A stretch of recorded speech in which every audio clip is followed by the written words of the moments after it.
الحمدللہ رب العالمین والصلاة والسلام علی امام الانبیاء والمرسلین ثم الصلاة والسلام علی امام الاولیاء الکاملین وعلی آلہما واصحابہما اجمعین من یومنا ھذا الی یوم الدین فاعوذ باللہ من الشیطان الرجیم بسم اللہ الرحمن الرحیم الذي خلق الموت والحياة ليبلوكم أيكم أحسن عملا اما بعد قابل احترام صدر جلسہ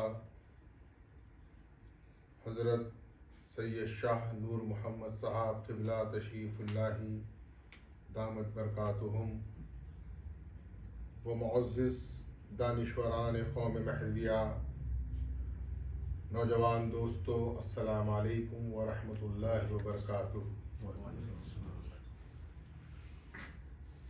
خلاق کائنات پروردگار عالم اپنے کلام بلاغت نظام میں ارشاد فرما رہا ہے، الذی خلق الموت والحیات، کہ اللہ نے موت اور حیات کو تخلیق فرمایا۔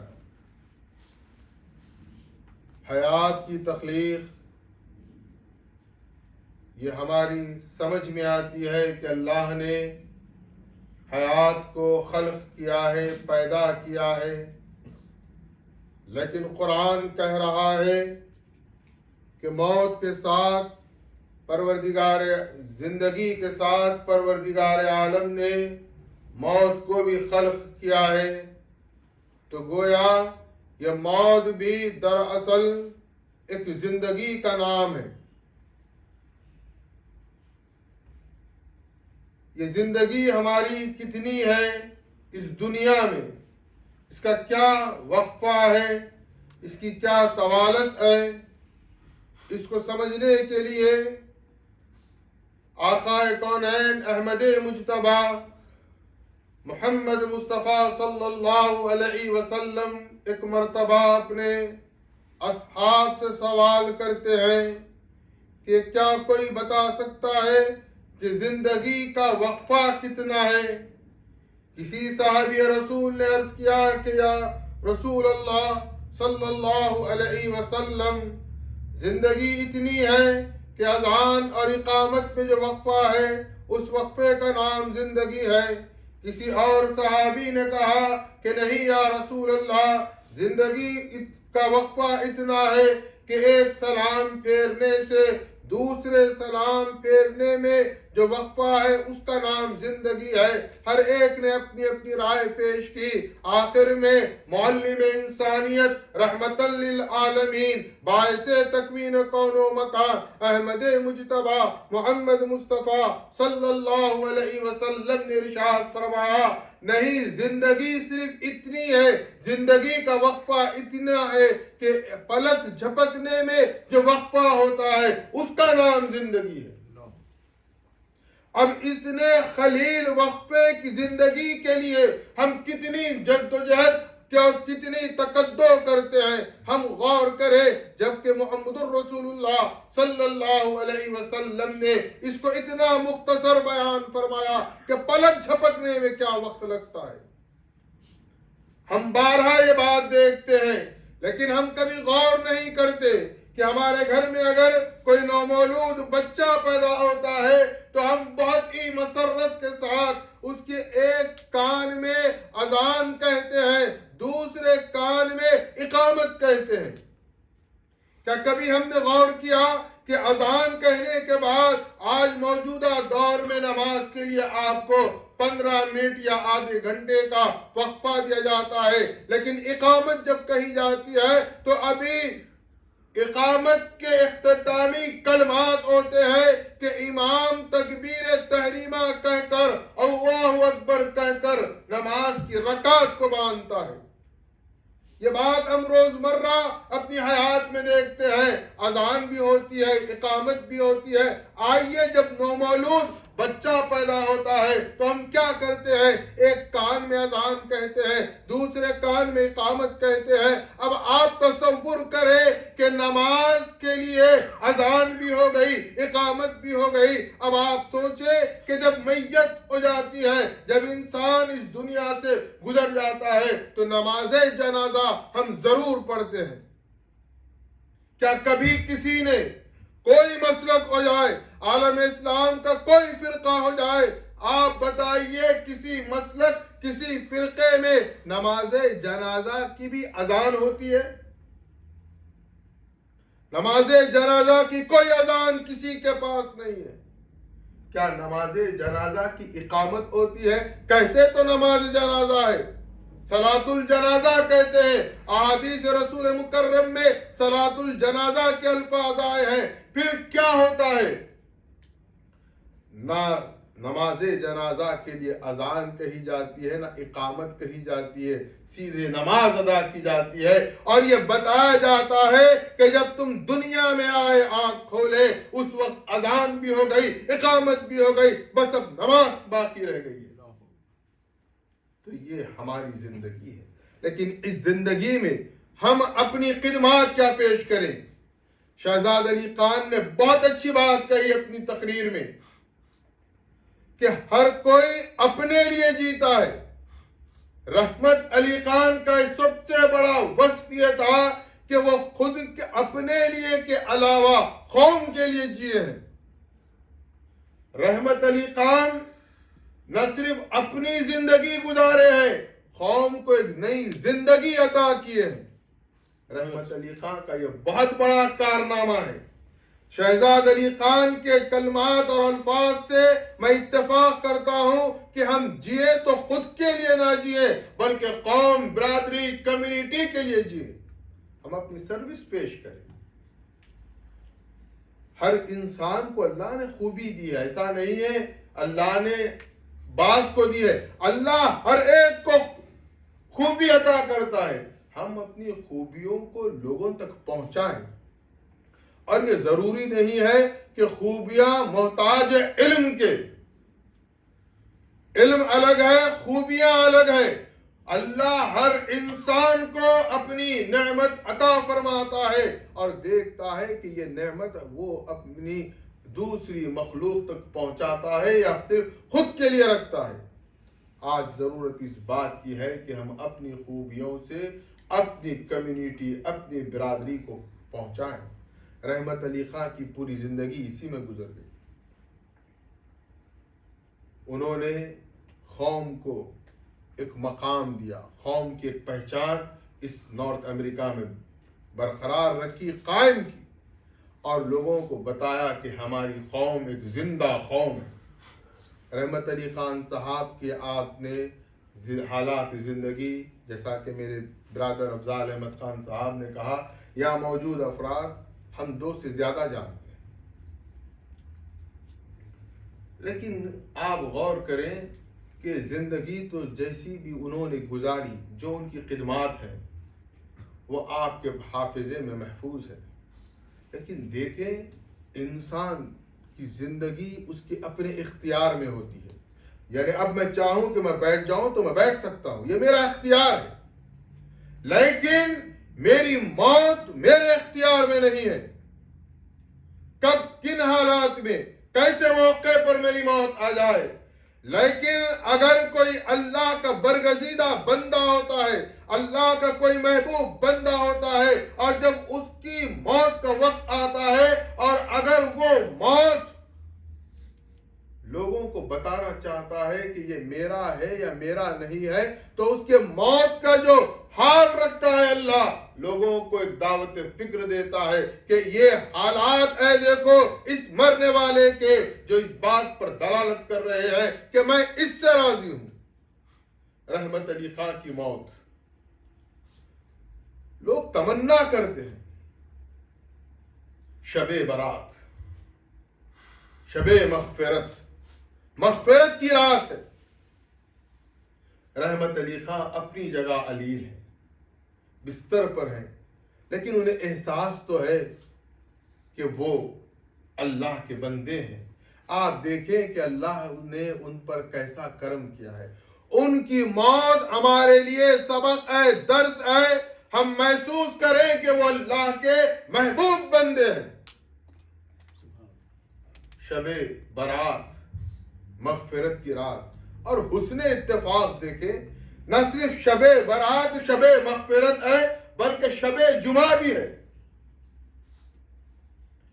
دو عظیم شب ان کے آخرت کے سفر کی ابتدا بن رہی ہے، جو دلالت کر رہی ہے کہ رحمت علی خان کو اللہ نے اپنا محبوب بندہ بنا لیا ہے. اور دیکھیں کہ وقت بھی کتنا عظیم ہے. شب مغفرت، شب جمعہ، نماز فجر کے بعد.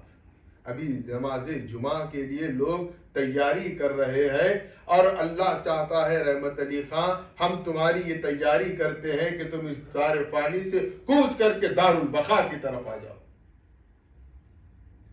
ان کی موت یہ ثابت کر رہی ہے کہ اللہ نے انہیں اپنا محبوب بندہ بنا لیا. یہ بہت بڑا انعام ہے، کیونکہ کسی کے ہاتھ میں، کسی کے اختیار میں نہیں ہے کہ میں فلاں دن مروں گا، فلاں رات مروں گا، فلاں موقع پر مروں گا. کوئی دعویٰ نہیں کر سکتا. یہ اللہ کے اکرام پر، اس کے فضل پر منحصر ہوتا ہے. اور اللہ نے رحمت علی خان صاحب پر یہ فضل فرمایا کہ انہیں شب مغفرت کی وہ اولین ساعتوں میں، جو شب جمعہ بھی ہے، اس کے ساعتوں میں نماز فجر کے بعد اپنی بارگاہ اہدیت میں قبول فرمایا. بندہ مومن اس دنیا سے جاتا ہے، چلا جاتا ہے، ہمارے درمیان نہیں ہوتا. ہم کیا سمجھتے ہیں کہ وہ ختم ہو گیا. یاد رکھیے ختم نہیں ہوتا وہ. میں ایک بات آپ سے عرض کرنا چاہتا ہوں. گلاب کا پھول ہے، پھول ہے، آپ نے دیکھا یہ پھول ہے. پھر کیا ہوتا ہے، وہ پھول سے اس کی خوشبو کو نکال لیا جاتا ہے، عطر بنایا جاتا ہے. اب وہ پھول تو نظر نہیں آ رہا ہے، لیکن اس کی جو اصل ہے خوشبو وہ عطر میں محفوظ ہو گئی. اب آپ کہیں گے کہ عطر استعمال ہو گیا، ہم نے اپنے لباس پر لگا لیا، مقام پر لگا دیا، کہیں اور لگا دیا. لیکن یقین مانیے آپ نے لگا کر سمجھا کہ خوشبو ختم ہو گئی، جبکہ وہ خوشبو فضا کا حصہ بن گئی. اور کب تک باقی اللہ عالم. رحمت علی خان بھی ایک پھول ہے جو اس دنیا سے بظاہر اوجھل ہو گیا، لیکن اس کی خوشبو دیکھیے آج بھی مہک رہی ہے. اس کا ثبوت ہے کہ شہزاد علی خان آج آپ کے سامنے آ کر مخاطب. یہ اس خوشبو کی پھول ہے، محسوس کریں. افراد خاندان ہیں. آج میں کہوں گا کہ رحمت علی خان ایک جا کر انیک ہو گئے ہیں. اور رحمت علی خان صاحب کی زندگی میں جو کچھ بھی انہوں نے خدمات دی ہیں، ہم ان کے لیے صرف دعا کر سکتے ہیں. اور ہمارا یہ فریضہ ہے. اور یاد رکھیں کہ مرحوم کے ایصال ثواب کی دعا اللہ سنتا ہے. آج ہم میڈیا کے دیندار ہیں، معاف فرمانا، قرآن اور حدیث بات کا صرف سہارا لیتے ہیں. دراصل ہم میڈیا اور سوشل میڈیا سے دین کو سیکھتے ہیں، جبکہ میرے امام خلیفۃ اللہ مہدی موعود علیہ السلام نے ایک کسوٹی، ایک میزان دے دیا کہ دین کو سیکھنا ہے تو کتاب اللہ و اتباع محمد الرسول اللہ صلی اللہ علیہ وسلم سے سیکھو. لیکن آج ہم سوشل میڈیا سے دین کو سیکھ کر کہتے ہیں کہ ایصال ثواب کوئی شے نہیں ہے. جو ایصال ثواب کے منکر ہے، میرا ان سے معروضہ ہے کہ اگر آپ یہ مانتے ہیں ایصال ثواب نہیں ہے تو پھر نماز جنازہ کیا ہے؟ پورا عالم اسلام پکار اٹھے گا کہ نماز جنازہ کیا نعوذ باللہ ہم شرک کر رہے ہیں، ہم مردے کی نماز پڑھ رہے ہیں. سوچیے آپ، کہہ تو رہے ہیں نماز جنازہ میت بھی سامنے رکھ کر پڑھتے، پیچھے رکھ کر نہیں پڑھتے. کیا کوئی یہ کہہ سکتا ہے، یہ فتویٰ دے گا کہ یہ شرک ہو رہا ہے، مردہ سامنے ہے اور مردے کی نماز پڑھ رہے ہیں؟ کوئی نہیں کہے گا. پھر کیا کہے گا؟ نہیں، یہ میت کے ایصال ثواب کی نماز ہے، ایصال ثواب کی دعا ہے نماز جنازہ. تو جو لوگ ایثار ثواب کا انکار کرتے ہیں، میں ان سے بہت ادب سے کہتا ہوں نماز جنازہ بھی پڑھنا چھوڑ دیں، اور کہتے ہیں کہ یہ قبر پر پھول ڈالنا یہ مرشدوں کا طریقہ ہے۔ ارے خدارا ہم کو بخش دو، کبھی مسلم اٹھا کر پڑھو، کبھی بخاری اٹھا کر پڑھو، فلاں نے کہہ دیا مان لیا۔ ارے میں دعوت دے رہا ہوں پوری ذمہ داری سے، مسلم شریف کو پڑھیے آپ۔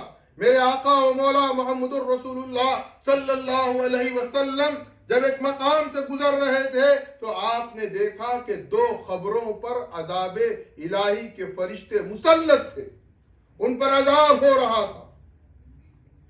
حدیث کا میں اصل مغز آپ کے سامنے رکھتا ہوں، حدیث طویل ہے۔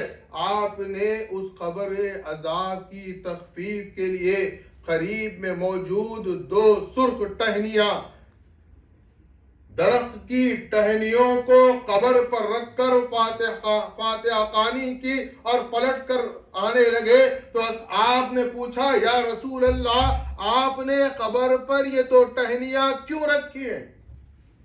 سائنس کو تو مانتے ہیں، چلیے اللہ کا شکر ہے، ہماری بات نہ مانے۔ سائنس کہتی ہے کہ جو پتا ہوتا ہے جھاڑ کا وہ زندہ ہوتا ہے، اور قرآن سے ثابت ہے کہ ہر زندہ اللہ کی مخلوق اللہ کا ذکر کرتی ہے۔ آقا کونین صلی اللہ علیہ وسلم نے فرمایا کہ وہ ٹہنیاں جب تک تازہ ہیں گویا وہ زندہ ہے، اور جب تک وہ زندہ ہے وہ ذکر الہی سے معمور ہے، اور وہ ذکر الہی کی برکتیں یہ ہوگی کہ اللہ کے عذاب کے فرشتے اس قبر پر نازل نہیں ہوں گے۔ ہم نے تھوڑا سا محبت میں عقیدت میں ٹہنیوں کو پھول سے بدل دیا تو واویلا مچا دیا، آپ نے ہنگامہ کرنے لگے کہ یہ مرشدہ کہاں سے لائے۔ ارے ہم کو بخش دو خدا کے لیے، کب تک ہم پر روتے رہو گے؟ ہم پر رونے پر جو وقت آپ ضائع کر رہے ہیں، میں دعوت دے رہا ہوں آپ کو، آپ بخاری پڑھیے، مسلم پڑھیے، قرآن پڑھیے، پھر اس کے بعد ہم سے بات کریے۔ مہدویت کوئی بچوں کے کھلونے کا نام نہیں ہے، مہدویت خلیفۃ اللہ مہدی علیہ السلام کے پیغام کا نام ہے، اور یہ پیغام مہدی علیہ السلام کا نہیں بلکہ آرزو ہے محمد الرسول اللہ کا نام ہے۔ کیا مہدی کو ہم نے بنا لیا؟ کیا ہم نے اللہ سے مانگا مہدی دے دے مہدی دے دے؟ بتا دیا آپ،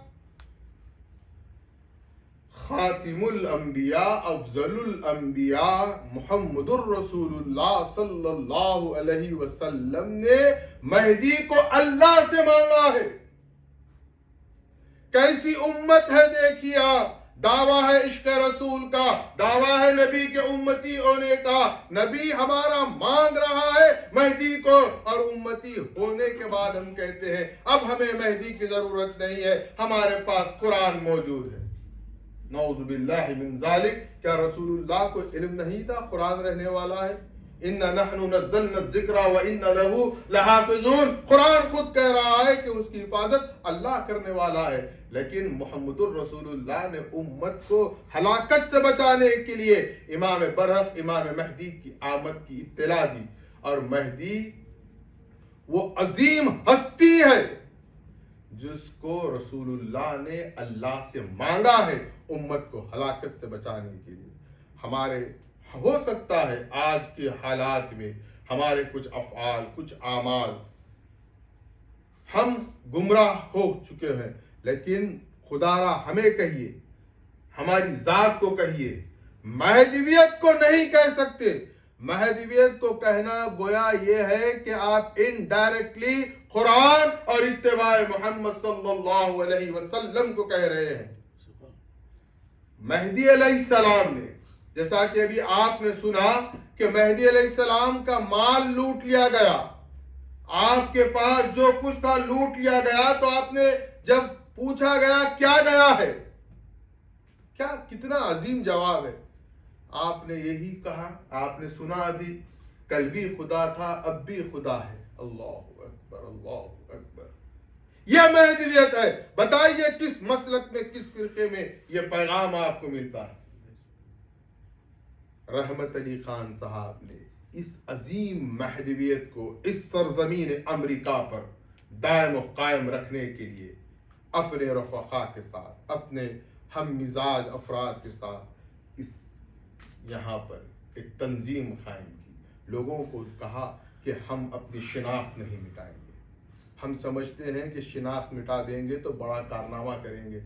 چلیے میری دین کی بات آپ کو سمجھ میں نہیں آئے گی، میں دنیا داری کی ایک بات کہتا ہوں۔ بحیثیت مرشد میرا اپنا ایک مشاہدہ ہے، میں نے بڑے بڑے ترمچیوں کو دیکھا ہے جو بہت زام میں مہدویت سے نکل کر کہتے ہیں کہ اب ہم مسلمان ہوئے، اب ہم کلمہ پڑھے، خدا را ایسا کلمہ پڑھے اللہ اکبر، مگر اس کی تشریح کرنے لگوں گا تو آپ کے کلے جب پھٹ جائیں گے، وہ ایسا کلمہ پڑھے۔ ہم تسبیح دیتے ہیں، لوگ مذاق اڑاتے ہیں، خدا را تسبیح کے کلمات پر غور کرے، ہم تسبیح میں کیا کہتے ہیں؟ لا الہ الا اللہ محمد الرسول اللہ۔ خدا کی قسم ثابت کر کے بتا دو کہ یہ شرک کیا کلمات ہے۔ ہماری مسجد میں بیٹھ کر ہماری تسبیح کا مذاق اڑایا جاتا ہے۔ آپ کو نہیں شریک ہونا ہے، ہماری کوئی زور زبردستی نہیں ہے، آپ کے ویل سپرب کار ہے، اس میں بیٹھیے، آپ اطمینان سے رہیے، مذاق مت اڑائیے۔ آپ مذاق کس کا اڑا رہے ہیں؟ لا الہ الا اللہ محمد الرسول اللہ۔ خدا کی رجت پڑے گی، یاد رکھیے، اللہ کا عذاب آئے گا کہ میرے کلمہ توحید رسالت کا مذاق اڑایا جا رہا ہے۔ کیا کہتے ہیں؟ اللہ الہنا محمد النبینا، کیا نعوذ باللہ یہ کوئی بدعت کے کلمات ہیں یا شرک کے کلمات ہیں؟ تو ثابت کر کے بتا دے اللہ ہمارا معبود ہے، کہنا گناہ ہے کیا؟ محمد ہمارے نبی ہیں، کہنا کیا گناہ ہے کیا؟ دیکھیے کیسا اسلام پڑھے، دیکھیے آپ، اللہ اللہ۔ القرآن والمہدی امامنا، قرآن اور مہدی ہمارے امام ہیں، کہنا یہ گناہ ہے کیا؟ ہم کیا کہتے ہیں جواب میں؟ آمنا صدقنا، ہم تصدیق کیے، ہم ایمان لائے۔ کہاں ہے بتائیے؟ یہ تسبیح ہے، تسبیح کا خدا را احترام کریے، تسبیح کا احترام اس لیے کریے، ہماری تسبیح ہے اس لیے مت کریے۔ تسبیح میں کلمہ توحید ہے، کلمہ رسالت ہے، اس کا لحاظ کریے۔ آپ کیسا اسلام سیکھ رہے ہیں؟ آپ تصور کریں، اپنے افکار کو جھنجھوڑ کر غور کریں۔ میری بات سے آپ تکلیف ہوگی، ناگوار گزرے گی، لیکن میں حق بات بہت ہی ذمہ داری سے کہہ رہا ہوں اور آپ کو دعوت فکر دے رہا ہوں۔ اعتراض ہو سکتا ہے، سوال ہو سکتا ہے، اعتراض و سوال کریں۔ بیمار ہوں گے تو آپ ڈاکٹر کے پاس جائیں گے یا پلمبر کے پاس جائیں گے؟ ہم اگر مذہبی بیمار ہیں تو مذہبی ڈاکٹر کے پاس جا کر اپنا علاج کرائیں، نہ کہ پھر ہم وہی ادھر ادھر گئے اور سمجھے ہم بڑے علامہ۔ خدا را ایمان بہت مشکل سے ملتا ہے، اس کی حفاظت کریں۔ رحمت علی خان صاحب نے اس سرزمین امریکہ میں اس ایمان کی حفاظت کا بیڑا اٹھایا، اور اللہ نے دیکھیے جب اللہ کی راہ میں نکلے تو اللہ نے ان کی راہیں کھولتے چلے گئے، راہیں بناتے چلے گئے۔ وہ اور ان کے ساتھیوں نے جب ارادہ کیا اور قوم کی تحفظ کے لیے، اپنی شناخت، اپنی پہچان کے لیے، تو کیا ہوا؟ اللہ نے کرم کیا، حضرت ابو الفتح سید نصرت میاں صاحب قبلہ تشریف اللہ رحمت اللہ علیہ یہاں آئے۔ پھر آپ دیکھیں 30 سال تک، انت تک کیا کوششیں، کیا محنتیں ہوئی، اس کا ثمر ہے کہ آج ہم یہاں ٹھہر کر بات کر سک رہے ہیں۔ اگر 30 سال پہلے وہ لوگ خدمت انجام نہیں دیتے تو یقین مانیے نہ ہم یہاں ہوتے، نہ یہاں آپ سے ہم گفتگو کر پاتے۔ ان کی خدمات کو فراموش نہ کریں۔ انہوں نے، رحمت علی خان نے جس طرح سے قوم کو جوڑ کے رکھا، جو خدمات دی ہیں، اور جو ہماری ذمہ داری ہے کہ اب ہم ان کی اس پیغام کو آگے بڑھائیں، ان کے اس مشن کو آگے بڑھائیں۔ تو کیا ہے اس مشن میں؟ سب سے پہلے رحمت علی خان صاحب کے مشن میں کیا ہے؟ شہزاد علی خان نے کہا کہ ہمیں اس مشن کو چلانا ہے۔ میں اختصار سے کہوں گا، اس مشن میں سب سے پہلی بات جو ہمیں نظر آتی ہے، جس کے آج ہم مکمل اپوزٹ ڈائریکشن میں زندگی گزار رہے ہیں، ان کے مشن کی بنیاد ہے عاجزی و انکساری۔ ان کے مشن کی بنیاد ہے عاجزی و انکساری۔ ان کے مشن کا دوسرا پہلو ہے اخلاق کریمانہ، ان کے مشن کا ایک اور پہلو ہے محبت اور شفقت۔ یہ رحمت علی خان پر اللہ کا کرم ہوا تو وہ اس کے لائق و قابل ہو گئے، لیکن ہم نہیں ہیں، ہم کو یہ اچیو کرنا ہے، اب یہ دیکھنا ہے، یہ سیکھنا ہے۔ اگر ان کے مشن کو چلانا ہے تو عاجزی و انکساری پیدا کرنی ہوگی، اخلاق کریمانہ پیدا کرنے ہوں گے، محبت سے شفقت سے لوگوں سے پیش آنا ہوگا، لوگوں کو توڑنے کی نہیں بلکہ رحمت علی خان کے مشن کا جو سب سے اہم پلر ہے وہ یہ ہے کہ جوڑنا ہے، قوم کو ہم جوڑیں، ہم اپنے تمام نجی اختلافات کو ختم کر کے قوم کی کاس کے لیے کام کریں۔ اور خاص طور پر رحمت علی خان صاحب کی صاحبزادی اور ان کے داماد نے جو ان کی خدمت انجام دی ہے، جس طرح سے ان کا فرض بھی تھا، حق بھی تھا، لیکن آج کے دور میں یہ فرض اور حق اس امریکہ میں کتنے جانتے ہیں؟ آپ مجھ سے زیادہ جانتے ہیں، لیکن ان دونوں نے، ان کے اپنے بچوں نے جو ان کی خدمت کی ہے، یقیناً وہ بھی ہمارے لیے ایک مثال ہے۔ میں تو کہوں گا کہ انہوں نے اپنی جنت کا سودا رحمت علی خان کی خدمت کر کے کر لیا۔ ماں باپ کی خدمت، ماں باپ کی عظمت بہت بڑا انعام ہے۔